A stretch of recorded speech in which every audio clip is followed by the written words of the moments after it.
I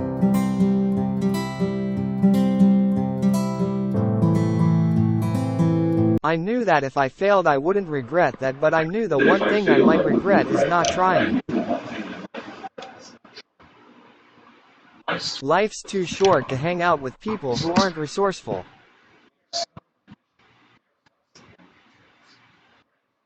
We are stubborn on vision, we are flexible on details.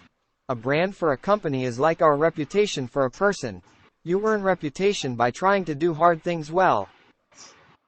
Best decisions in business and in life have been made with heart, intuition, guts, not analysis. We are comfortable planting seeds and waiting for them to grow into trees. Failure and invention are inseparable twins.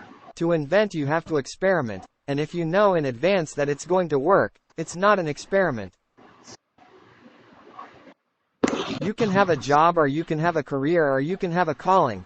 There'll always be serendipity involved in discovery. Your brand is what other people say about you when you're not in the room. See our customers as invited guests to our party, and we are the hosts. It's our job every day to make every important aspect of the customer experience a little bit better. Innovate by starting with the customer and working backwards. That becomes the touchstone for how we invent. Competitor focused. You have to wait until there is a competitor doing something. Being customer focused allows you to be more pioneering. Where you are going to spend your time and your energy is one of the most important decisions you get to make in life.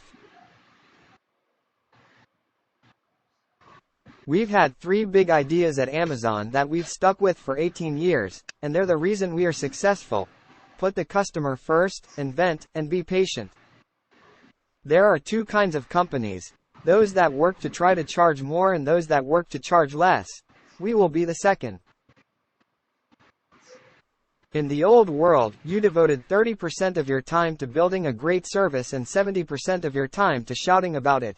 In the new world, that inverts.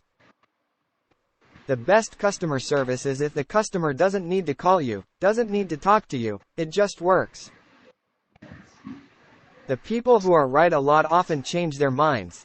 If you only do things where you know the answer in advance, your company goes away. You have to be misunderstood if you're going to innovate. If you decide that you're going to do only the things you know are going to work, you're going to leave a lot of opportunity on the table. All businesses need to be young forever. If your customer base ages with you, you're Woolworths.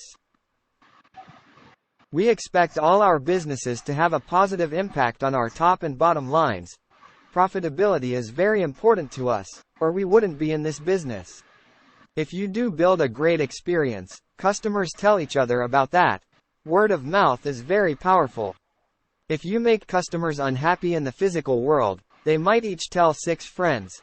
If you make customers unhappy on the internet, they can each tell 6,000 friends. Interests and our interests are aligned. Keep our competitors focused on us while we stay focused on the customer. To get something new done, you have to be stubborn and focused to the point that others might find unreasonable. We all know that if you swing for the fences, you're going to strike out a lot, but you're also going to hit some home runs. If you're watching your competitors, you're unlikely to invent a bunch of stuff on your own. For if you never want to be criticized, for goodness sake, don't do anything new. Work hard, have fun, and make history. Find things that won't sell. One of the huge mistakes people make is that they try to force an interest on themselves. You don't choose your passion chooses you. The number of experiments you do per year is going to double your inventiveness. One of the only ways to get out of an ike box is to invent your way out. Sometimes we measure things and see that in the short term they actually hurt sales, and we do it anyway. What we want to be is something completely new. There is no physical analog for what Amazon.com is becoming. I strongly believe that missionaries make better products. They care more. For a missionary, it's not just about the business. There has to be a business and the business has to make sense, but that's not why you do it. You do it because you have something meaningful that motivates you. A company shouldn't get addicted to being shiny because shiny doesn't last. If you don't understand the details of your business, you are going to fail. The common question that gets asked in businesses is why. That's a good question, but an equally valid question is why not? What's dangerous is not to evolve. I'd rather interview 50 people and not hire anyone than hire the wrong person. I like treating things as if they're small. Amazon, even though it is a large company, I wanted to have the heart and spirit of a small one. Companies are rarely criticized for the things that they failed to try, but they are many times criticized for things they tried and failed at. The thing that motivates me is a very common form of motivation, and that is with other folks counting on me. It's so easy to be motivated. The end, we are our choices. Build yourself a great story.